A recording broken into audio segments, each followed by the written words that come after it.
ছাত্ররা বিক্ষোভ মিছিল করবে। কে ফাইল করলো? দুজন লয়ার ফাইল করলো। ওই মিছিল হলে পুলিশ যাতে গুলি না করে। পুলিশ কি গুলি করেছে? লুঙ্গি পরা বয়স্ক লাঠি নিয়ে গান পড়ে কোনো ছাত্র বাংলাদেশে এই কাজ করতে পারে না। ছাত্ররাই স্বাধীনতা এনেছে, ছাত্ররাই ভাষা আন্দোলন করেছে। সেখানে তৃতীয় পক্ষ ঢুকে গেছিল এবং এই গোলাগুলি তৃতীয় পক্ষই শুরু করছে এবং তাদেরই গুলিতে এই সাধারণ মানুষ মৃত্যু হয়েছে। হ্যান্ডেল করেনি কেন? এটা কি পুলিশের ব্যর্থতা মনে করেন নাকি? আমরা তো দেখেছি ওই দিন পুলিশ সদস্যকে মেরে ফ্লাইওভারে ঝুলে রাখেছে। আমরা কোনো মিডিয়াতে এর প্রপার কোনো অ্যাপ্রিসিয়েশন দেখি নাই।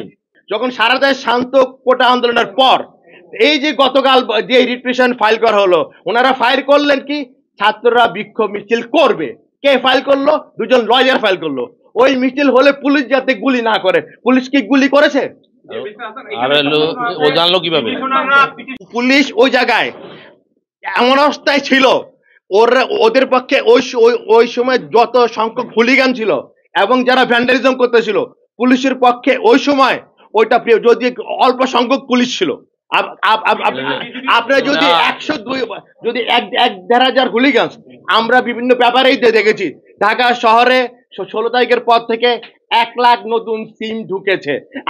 আপনাদের সবাই টিভিতে দেখেছি লুঙ্গি পরা বয়স্ক লাঠি নিয়ে গান পড়ে কোনো ছাত্র বাংলাদেশে এই কাজ করতে পারে না। ছাত্ররাই স্বাধীনতা এনেছে, ছাত্ররাই ভাষা আন্দোলন করেছে।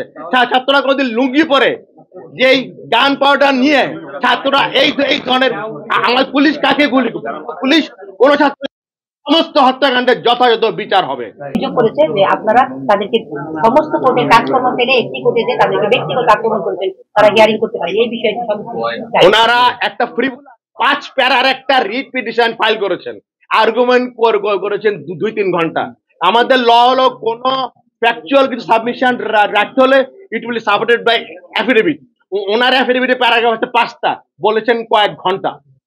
ওনারা আর অন্য কোন রিট পিটিশন হলে কোর্টের হাফ অ্যান আওয়ারের মধ্যে সামালি রিজেক্ট করে কস দিত।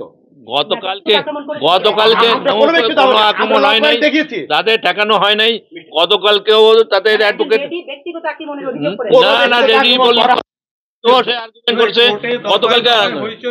বিচারক কয়েক দফা আপনাদেরকে থামিয়েছেন, এটি কি কারণে হয়েছিল? এটা কোর্টে আমরা এই ধরনের কোন বিশৃঙ্খলা কোন কোর্ট কোনদিন এটা কাম্য নয়। হ্যাঁ, এখন এটা একটা সেন্সিটিভ ইস্যুতে অনেক সময় অনেক ধরনের যে এটা কোনোভাবেই কাম্য নয়। যে গতকালকে যারা এই 6 জনের বাবা মা এবং বাচ্চারা এই ভাই ডিবি অফিসে তাদের সাথে দেখা করছে, তারা খাইছে।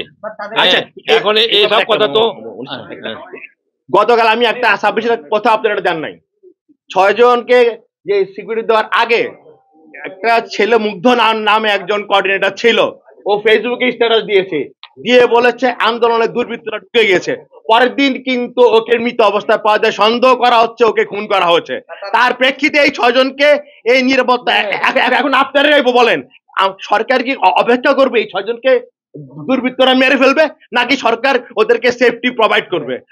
ওর বাবা মা এসে বলছে ছেলে ভালো আছে, মা বলছে মেয়ে ভালো আছে।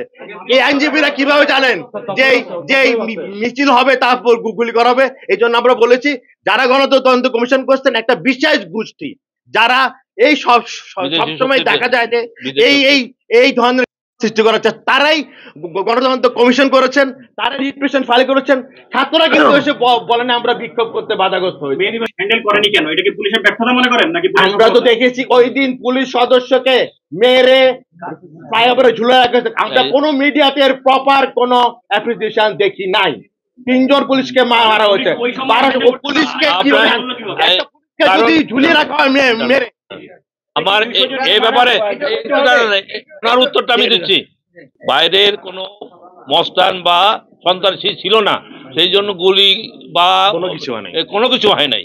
এর আগের দিন যে গোলমালটা হয়েছিল সেখানে তৃতীয় পক্ষ ঢুকে গেছিল এবং এই গোলাগুলি তৃতীয় পক্ষই শুরু করছে এবং তাদেরই গুলিতে এই সাধারণ মানুষ মৃত্যু হয়েছে।